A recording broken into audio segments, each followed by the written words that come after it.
Deuxième jour, deuxième chocolat, et deuxième vidéo. Et on continue sur du lourd. Du massif même. Un colosse. De jade. Des fois même un peu trop massif d'ailleurs. Vache, c'est lourd. Hulk. Je crois que tout le monde le connaît. Ce nom résonne un peu partout depuis un bon moment. Des catcheurs ont repris son nom. C'est le seul héros qui a réussi dans les 70s à avoir des films et des séries de qualité qui plus est. Et pourtant, pour un personnage aussi connu, il est aussi celui qui connaît un vrai problème de caractérisation, bougeant régulièrement entre deux caractères pourtant très différents. D'un côté, on trouve le Hulk idiot, simple bête de destruction remplie de rage, prête à tout casser à tout moment. Et de l'autre côté, on a le Hulk tragique, personnage traqué car incompris, alors qu'il ne cherche qu'à vivre en paix. Et le personnage ne cesse de passer d'un extrême à l'autre. Rien qu'encore récemment, dans les films, il y a une vraie différence entre le Hulk du premier Avengers et celui de Thor Ragnarok. Hulk est ce personnage quelque part schizophrène, ce qui va plutôt bien avec le personnage inspiré de Jekyll and Hyde. Il est vrai, mais avouons-le, on aimerait bien avoir un statu quo un peu plus tranché comme c'est le cas pour tous les autres personnages. Bon sang. Bref, tout ce blabla de présentation pour dire quelques mots à ceux qui apprécient le Hulk tragique, incompris, à dimension philosophique. Vous qui entrez ici, abandonnez tout espoir. Pour les autres, on va se marrer un bon coup. Se farcir nos amours, nos peines, nos haines, nos querelles. Pas de vacances, pas de dimanche, overbooké. Faut qu'il assure, toujours présent à l'appel. Pourtant il aimerait se faire un peu moins prier.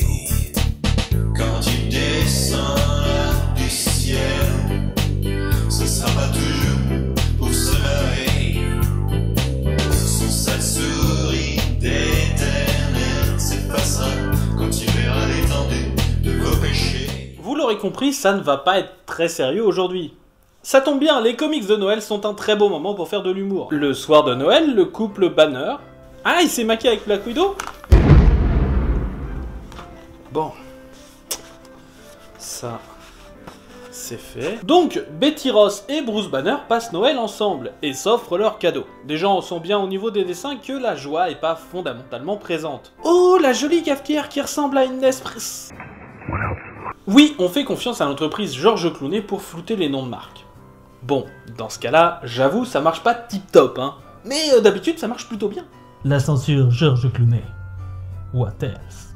Seulement, contrairement à une pub, le cadeau ne fait pas plaisir. Tout simplement parce que c'est le même cadeau que l'année dernière. Parce que bien sûr, Bruce Banner a tellement le nez pris dans ses recherches qu'il oublie tout. Personnellement, je me demande bien quand Bruce Banner a bien le temps de faire de la recherche, entre les fois où il fuit tout le monde, les fois où on l'envoie dans l'espace, les fois où il est enfermé, les fois où... Enfin bref, vous avez compris. Autant j'accepte que les autres scientifiques trouvent un peu de temps, mais vraiment un peu, hein, pour innover technologiquement, autant pour moi, Bruce Banner est mort pour la communauté scientifique. Mais bon, ça rendait Betty plus antipathique de reprocher à Bruce d'être toujours poursuivi par les autres, donc bon, on sort l'excuse du scientifique qui s'en fout de son couple. Petit spoiler alerte, 90% des scientifiques qui s'en foutent du couple n'ont pas cherché à être en couple. Betty lui fait des reproches, et Bruce s'énerve et devient Hulk. Sauf que la discussion est partie entre-temps sur le fait que Bruce ne comprenne pas le sens de Noël. Et Hulk est donc parti en hurlant que si, il comprenait le sens de Noël, et qu'il allait le prouver. Voilà, donc là, normalement, tout espoir d'une histoire à peu près sérieuse devrait vous avoir quitté. Sinon, je suggère forcément quelque chose de fort pour vous faire réagir, comme une lobotomie ou la lecture de l'encyclopédie Larousse. Par contre, si vous réagissez pas après ça, c'est que vous êtes mort cliniquement, hein. Et je serai donc content de compter des zombies parmi mes abonnés. Et du coup, par contre, à titre informatif, vous êtes combien dehors? Bref, Betty, l'air visiblement plus ennuyée qu'apeurée, appelle Tony Stark, occupé à kiffer la vibe, afin d'arrêter le géant vert. Autant vous dire qu'Iron Man n'est pas très chaud pour affronter le froid et l'incroyable Hulk en même temps. Pendant ce temps, on retrouve Hulk dehors, un peu déprimé car... en fait, il comprend pas Noël. Un enfant qui passait par là, et qui est apparemment totalement inconscient, hein, apprend à Hulk que le but de Noël, c'est de rendre les gens heureux en apportant des cadeaux comme le Père Noël qui vole dans un traîneau.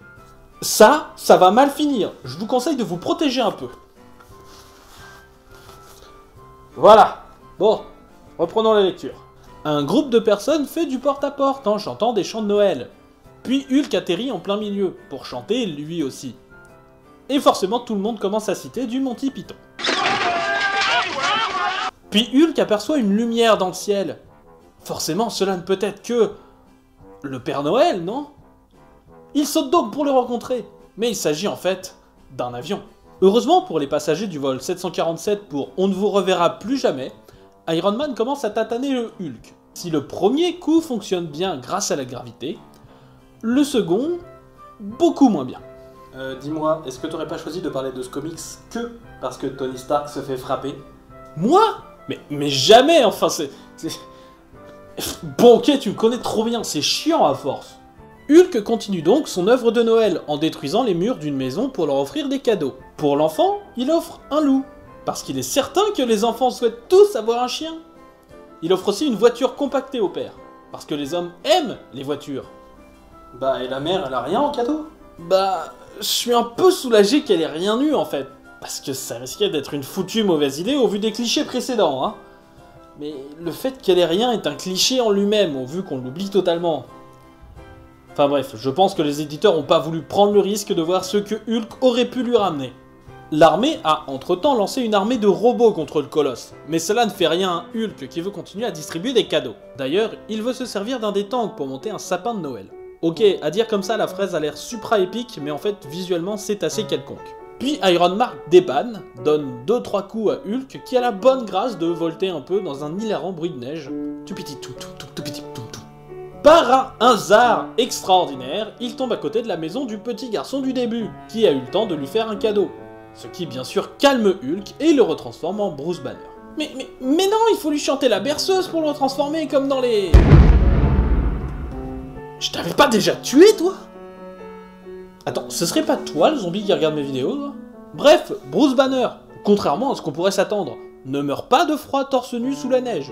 Personne ne lui fait aucun souci concernant les dégâts occasionnés, et il rentre juste chez lui pour nous expliquer que de toute façon, ce qui compte à Noël, c'est pas les cadeaux, mais l'intention. C'est vrai après tout, c'est pas de rendre le monde meilleur qui est important, c'est simplement d'en avoir l'intention sans rien faire. Oups. Bref, ce comics, c'est vraiment vrai. Ce comics est une merde.